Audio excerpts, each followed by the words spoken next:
तो hello guys, welcome back to our channel. आज देखेंगे क्लास 10 का चैप्टर नंबर 8 का part number 1, introduction to trigonometry. Basically ये टॉपिक और ये चैप्टर जो है ट्रिग्नोमेट्री सारे स्टूडेंट्स को काफ़ी हार्ड लगता है, बट थोड़ा सा इसमें ट्रिकी ये रहता है कि फार्मूलेस का यूज़ करना रहता है। ट्रिग्नोमेट्रिक रेशियोज होते हैं और कुछ आइडेंटिटीज़ होती हैं जिनकी मदद से सारे क्वेश्चन इजीली सॉल्व हो जाते हैं। थोड़े से टिपिकल होते हैं, बट मैं आपको इजी वे में समझाऊंगा और इस चैप्टर के पूरे सोल्यूशन भी कराऊंगा। तो आप मेरे साथ बने रहें और हमारे चैनल पे विजिट करें और देखें और भी वीडियोस को। हम स्टार्ट करते हैं कि ट्रिग्नोमेट्री होती क्या है। बेसिकली जो ट्रिग्नोमेट्री है वो it is a branch of mathematics that provide relation between the sides and angles of a triangle. Trigonometry क्या कहती है? हमारी ट्रिग्नोमेट्री कहती है कि यह एक मैथमेटिक्स की ब्रांच है जो प्रोवाइड करता है, क्या प्रोवाइड करता है? रिलेशन। रिलेशन बताता है हमारा साइड और एंगल के बीच में।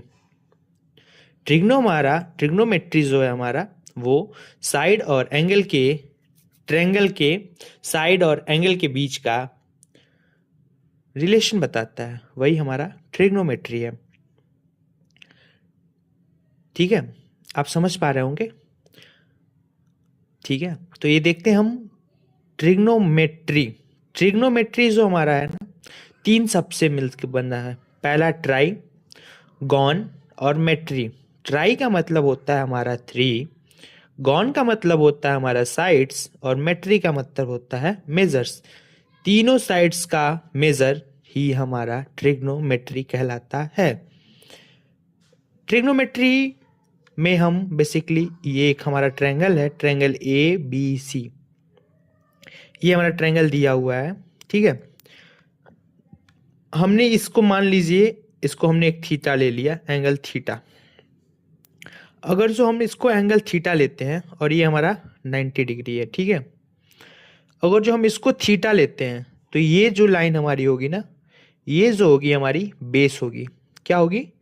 ये जो होगी ना हमारी, ये बेस होगी। और ठीक इसके सामने वाली जो होगी वो होगी हमारी परपेंडिकुलर। जो ठीक सामने वाली होगी थीटा के वो होगी हमारी परपेंडिकुलर। और जो ये लाइन है ना, ये तो हमारी हाइपोटेनस रहेगी। मान लेते हैं थीटा हमारी यहाँ पे आ जाती है, ठीक है, यहाँ पे आ जाती है। तो इस सिचुएशन में जो है हमारा, ये जो लाइन है ना, ये हमारी बेस हो जाएगी। और जो ये लाइन है ना हमारी, ये लाइन परपेंडिकुलर हो जाएगी जब थीटा यहाँ पे आएगी। तो अभी थीटा हमारा कहाँ पे है? हमारा थीटा अभी यहाँ पे है। तो ये रहा हमारा ट्रिग्नोमेट्री। दूसरी टॉपिक पे हम चलते हैं। दूसरी टॉपिक है हमारी ट्रिग्नोमेट्रिक रेशियो। अब हम जानेंगे कि ट्रिग्नोमेट्री रेशियो क्या होता है। देखिए, ये हमारा कुछ आइडेंटिटीज हैं या फिर इस रेशियोज हैं, जैसे sine theta, cos theta, tan theta, cosec theta and sec theta and cot theta. Sine theta क्या होता है हमारा? यहाँ पे आपको कई लोग बताएंगे ना कि ये याद कर लो, मतलब ये मंत्र मंत्र टाइप का बता देते हैं, या फिर कुछ ऐसे फनी टाइप का बता देंगे ना आपको कि जिससे आपको ये याद हो जाए। बट मैं ये जानता हूँ ना, इसको आप रट्टा मार लो, कुछ करना ही नहीं है। मैंने भी यही सोच के किया था। इसको सीधा रट्टा मार लो कि जो साइन थीटा होता है वो हमारा P/H होता है, कॉस थीटा जो होता है वो हमारा B/H होता है, और जो टैन थीटा होता है वो हमारा P/B होता है। कुछ नहीं करना है, कोई वो नहीं, लॉजिक नहीं है इसमें। सिर्फ रट्टा मार लो कि साइन थीटा P/H होता है, कॉस थीटा B/H होता है, और टैन थीटा जो होता है वो हमारा P/B होता है। सिंपल है ना? इन तीनों को यदि आप रट्टा मार सकते हैं तो मार लीजिए, क्योंकि बिना रट्टा मारे ये तीन फार्मूले इजिली लर्न हो जाते हैं। छोटे छोटे से फार्मूले हैं, sine theta P/H, cos theta B/H, tan theta P/B। तो इजिली आप 8 से 10 बार बोलेंगे ना तो आपको इजिली लर्न हो जाएगा। अब साइन थीटा का उल्टा ही होता है हमारा cos theta. Sine theta 1/cos theta होता है, ठीक है। तो कुछ नहीं करना है, इस P/H को H/P लिख देना है, हो गया, कॉसिक थीटा का निकल गया। फिर कॉस थीटा सेक थीटा का उल्टा होता है तो इसको H/B बोल देना है। टैन थीटा P/B का होता है तो इसको B/P लिख देना है। देखें कितना आसान है। तो आप इन तीन को लर्न कर लो, इन तीन को लर्न कर लो, जिससे आप इन 3 को इजीली निकाल सकते हैं। कोई उसमें नहीं है कि आप ये कर लो वो कर लो, मैं ऐसा कुछ भी नहीं कहूँगा। मैं सिर्फ आपसे ये बोलूँगा कि आप इन तीनों को रट्टा मार लो, सबसे बढ़िया रहेगा। रट्टे में आप मेरे साथ 8-10 बार बोल सकते हैं, sine theta is equal to P by H, cos theta B by H, tan theta P by B. P जो है हमारा परपेंडिकुलर है, एच जो है हमारा हाइपोटेनस है, और बी जो है हमारा बेस है। ये तो हमने आपको बता दिया है। एक थ्योरम है हमारे पास, पाइथागोरस थ्योरम। पाइथागोरस थ्योरम क्या कहता है? पाइथागोरस थ्योरम हमारा ये बोलता है कि H square is equals to P square plus B square. Hypotenuse का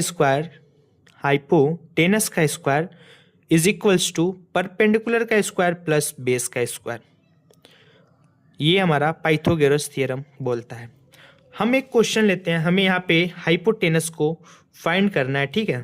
पी मान लेते हैं हमारे पास 5 सेंटीमीटर है, और बी जो है हमारे पास 12 सेंटीमीटर है। तो इसको हम सॉल्व करते हैं ना, तो इसको सॉल्व करना काफ़ी ईजी है। यहाँ पे हम सोल्यूशन करते हैं, ठीक है। H square is equals to, P की वैल्यू हमारे पास दी हुई है, यहाँ पे हमने लिखा है 5 सेंटीमीटर 12 सेंटी, पी स्क्वायर मतलब 5 सेंटीमीटर का square, plus B square, B हमने लिया हुआ है 12 centimetre square. H square is equal to 5 का स्क्वायर आपको पता है 25 सेंटीमीटर स्क्वायर हो जाएगा, प्लस 12 का सेंटीमीटर का स्क्वायर 144 हो जाएगा, ठीक है। अभी हम H square is equals to, इसको ऐड कर लेते हैं, 25 centimetre square plus 144 centimetre square. तो ये हमारे पास आ जाएगा 5 + 4 9, 4 + 2 6, 169 सेंटीमीटर स्क्वायर। अभी ये हमने हाइपोटेनस स्क्वायर निकाला, अभी हमको निकालना है हाइपोटेनस। तो स्क्वायर को इस साइड भेज देंगे ना, तो हमारे पास आ जाएगा √169 सेंटीमीटर स्क्वायर। तो हाइपोटेनस की वैल्यू रूट को हटाने के लिए जो 169 होता है ना, वो 13 का रूट होता है, तो ये जाएगा हमारे पास 13 सेंटीमीटर आंसर। इस पार्ट में इतना ही, अगले पार्ट में और भी देखेंगे इसकी आइडेंटिटीज को। तब तक के लिए जय हिंद, जय भारत।